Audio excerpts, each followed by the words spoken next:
नमस्कार। मैं धर्मेंद्र भाई के साथ खड़ा हूँ। ये कौन सा गाँव है? सेवई के साथ में खड़ा हुआ हूँ और मेरे साथ खड़े हैं धर्मेंद्र। इनका यहाँ पे छोटा सा बढ़िया काम है। यहाँ क्या कहते हैं, सेवई के साथ के ये रहने वाले हैं। और आप धर्मेंद्र से मुझे बात करने में बहुत सारी चीजें पता चली। और इनके यहाँ जो ग्रीनरी से लगा हुआ ही जगह है, इनका यहाँ पे बोरवेल भी है। ताकि ये अपना करता था, उन्होंने मुझे अपना भी दिखाया, जो लगभग 30 फीट का है कुआं, लेकिन ये 30 फीट है। और कुआं से कितना किलोमीटर? 14 किलोमीटर। 14 किलोमीटर का जो कुआं है, वो 30 30 फीट का कुएं में पानी नहीं है। तो कुएं के बीच से ही बोरवेल आपने किया हुआ है। यहाँ लगभग कितने फीट में पानी मिल जा रहा है? लगभग अभी 100 फीट। तो 100 फीट का बस बोरवेल करने से पानी मिलता है। आपका बोरवेल कितना फीट? 140 फीट।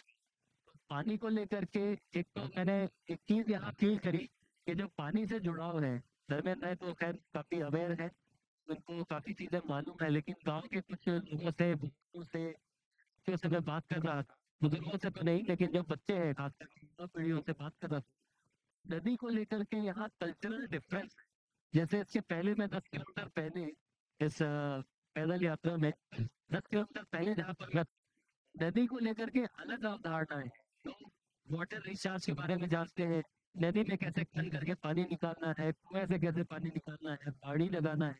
ये सब चीजें मुझे 10 किलोमीटर पहले देखने मिल रही थी। लेकिन जब मैं यहाँ पहुंचा तो इस गाँव में जो युवा पीढ़ी है उसको ज्यादा नदी से जुड़ाव नहीं है, क्योंकि सूख गई है मेरे ख्याल से, इसलिए है ना।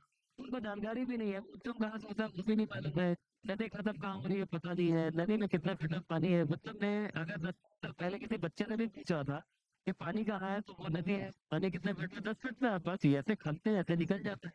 तो ये एक कल्चर डिफरेंस आ रहा है यहाँ। अब अगर पानी नहीं है, नदी सूख गई है, एक तो मैं एक बात बता दूं, यहाँ तो नदी के बीचों में सड़क बन चुकी है। मैं उसको भी दिखाऊंगा कि नदी के बीचों बीच सड़क बन गई है, उसमें ट्रैक्टर मोटरसाइकिल चल रही है। अच्छा, एक चीज और, हम फिशिंग कॉलेज के बारे में बात कर रहे थे। फिशिंग कॉलेज के बारे में क्या है आप, क्या क्या- तो मैं वैसे अभी फेसबुक लाइव में हूँ, और देखने वालों को बता दूं कि पानी की स्थिति में धर्मेंद्र भाई से चर्चा जारी रखूंगा अपनी डॉक्यूमेंट्री के लिए। लेकिन पानी की स्थिति अगर मैं बताऊं तो यहाँ 30 फीट के कुएं इस गांव में और इस गांव के पास कुएं में पानी नहीं है। कुएं है कहीं कहीं पे, पानी बिल्कुल नहीं है। अब बोरवेल से ही पानी निकाला जाता है। और जब हम पहुंचे थे राजा नवाब, अब पता चला जो पहाड़ियाँ हैं साल भर हुआ करती थी। 3 साल पहले वहाँ पर पहाड़ियाँ लगना साल भर बंद हो चुकी है। सिर्फ बरसात और ठंड के सीजन में ही वहाँ पे पहाड़ियाँ लगाई जा सकती है। फिर भी जो जिसके पास बोरवेल है वही 12 महीना कर सकता है, नहीं तो फिर पहाड़ियाँ आप खाना को नहीं कर।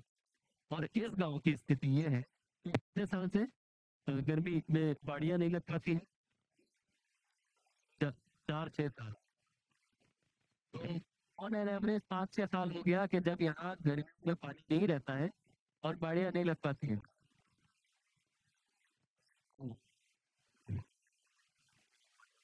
पेड़ के माध्यम से, हाँ, 5 6 साल लगभग।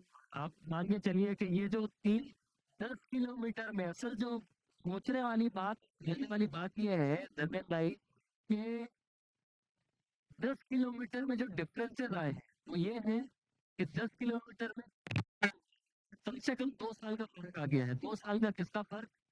कि पिछले 3 साल से राजासभा गांव में गाड़ी नहीं लग रही है, और यहाँ उसके 10 किलोमीटर आगे नदी के रास्ते में पिछले 5 6 साल से गाड़ियां नहीं लग रही है। ये 10 किलोमीटर में 10 किलोमीटर का फर्क नहीं है, ये फर्क है 2 साल। 2 साल।